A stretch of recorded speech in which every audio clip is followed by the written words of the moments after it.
Hello, hello. Welcome to the beach. There was a horseback rider that just went through. But anyway, I want to talk about something that was really disturbing to me last evening. So it's about happiness. Did you know that happiness is a choice? We're not supposed to wait to be happy.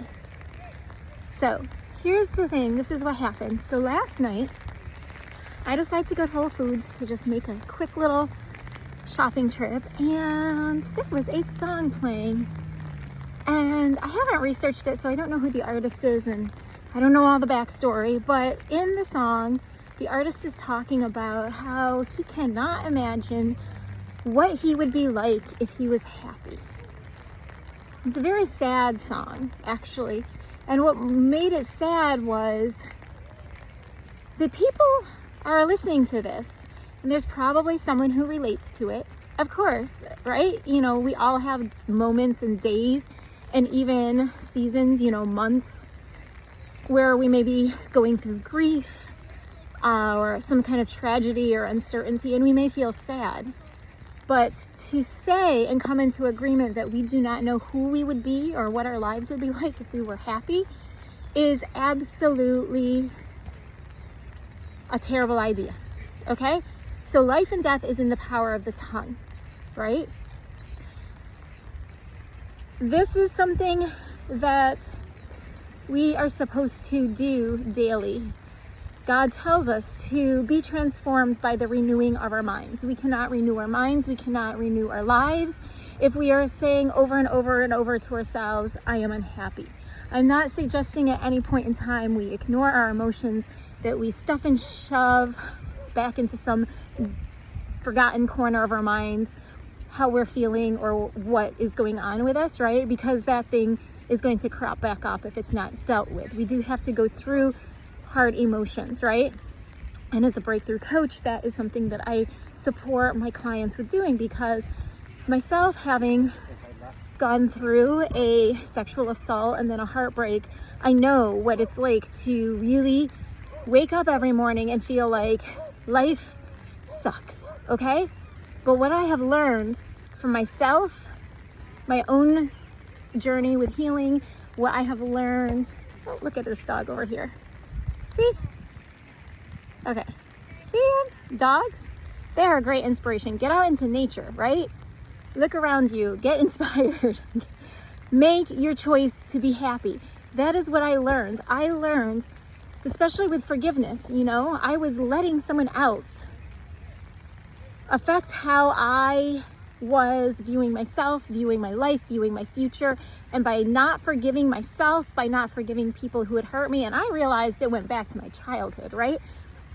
I thought that if I got married someday and my husband had his mother alive, that I would be unhappy, because I saw what my mom went through with her mother-in-law, right? So there were a lot of things that I thought wrongly about. Most of the time, those things are liars. Trauma lies to us. Other people lie to us. We see things growing up.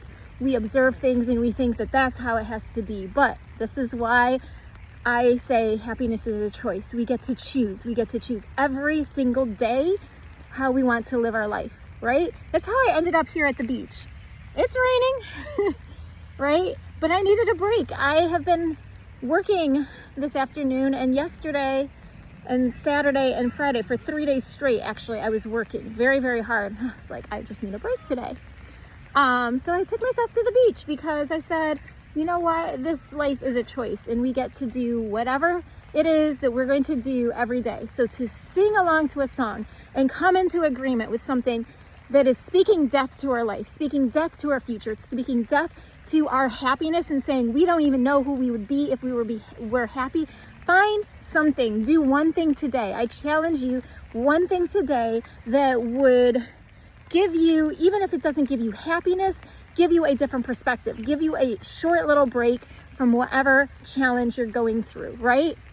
Our brains are able to make new connections, right? It's called neuroplasticity. This little walk here on the beach, this is an experience. This is an experience where I'm seeing dogs play, where I'm seeing people out and about with their friends, right? It's March 31st. It's not like it's a super balmy, sunny summer day, right? But people are out. People are choosing, even in the rain, to be out and having fun. Why are you waiting for it to be a sunny day? Why are you waiting for it to be happy? Why wait, right? And then get to your end of your days and be like, well, I wish no. Here is the time. Tomorrow is never promised us. We only have today. I'm walking through rocks, you know? And this is a really great metaphor. There's stuff that comes up in life. We can stumble on it. We can trip, you know? We're not perfect. None of us are perfect. This is our first time going through this thing called life, right? So we want to give ourselves grace. But what we never want to do is to come into agreement with something that is going to block us, that is going to limit us, that is going to keep us stuck. And this is why, as a breakthrough coach, I work specifically with my clients, especially intentionally, on redefining their identities by creating new thoughts about themselves and about others, new perspectives, so that they can forgive themselves, so that they can live without the anxiety and the fear. Because that's some of the thing that keeps people from being happy, right? The fear of, like, what if this happiness is too good to be true? What if this won't last? Well, you know what? It's not going to last. I hate to break the bad news to you, but let me tell you like it is. It's never going to last. That happiness, that joy, that love, it's always going to change. But you know what else?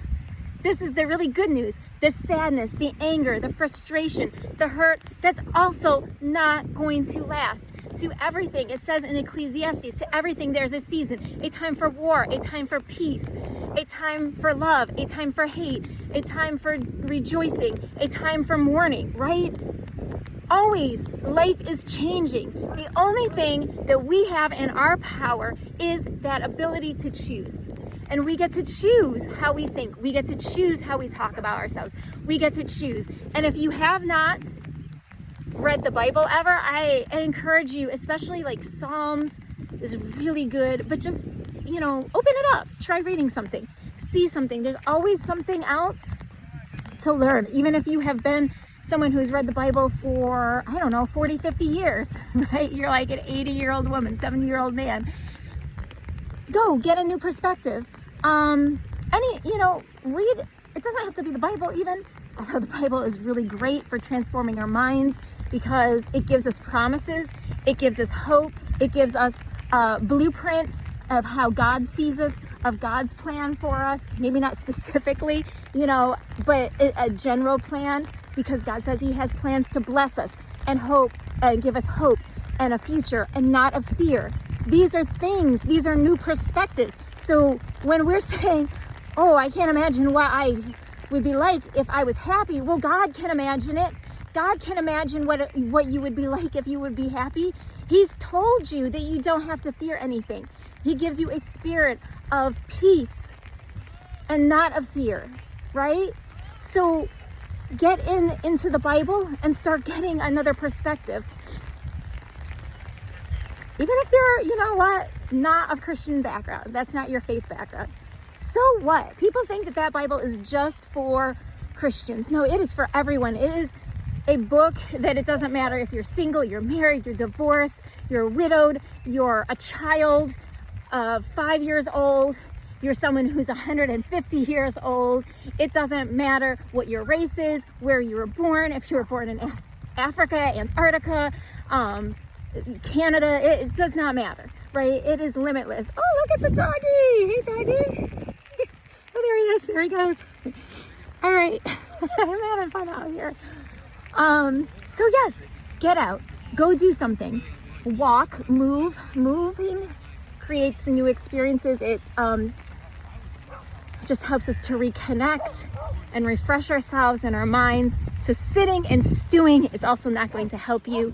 And think very carefully about the songs and the music you were listening to. I feel like I've been rambling a little bit, but you know what? That's okay because these things were all on my mind to share with you since I heard this song last night. So remember, life and death is in the power of the tongue, and you do have the opportunity. Happiness is a choice. You can choose it today. You can choose it tomorrow. You can choose it in the middle of grief. You can choose it in the middle of pain. You can choose it even when life is going well, right? So my name is Beth. I should have probably said that at the beginning. I am a breakthrough coach, which means I help my clients to map out new life success stories after trauma or heartbreak so that they can live more fulfilling lives of love, peace, and joy with themselves and within their relationships. So I would love to connect with you. Please let me know if you have any questions. You can put them in the comments below. You can also reach out to me. I'm going to put in the description below this video how you can reach out to me and book a consultation if something is troubling you and you're like, yeah, I really don't think I can do this happiness thing at all. I also have forgiveness journal and EVICT fear journal, which is really great for also transforming your mind, getting breakthroughs, and moving forward in life and advancing, because that's what we're meant to do. So, all right, until next time, peace.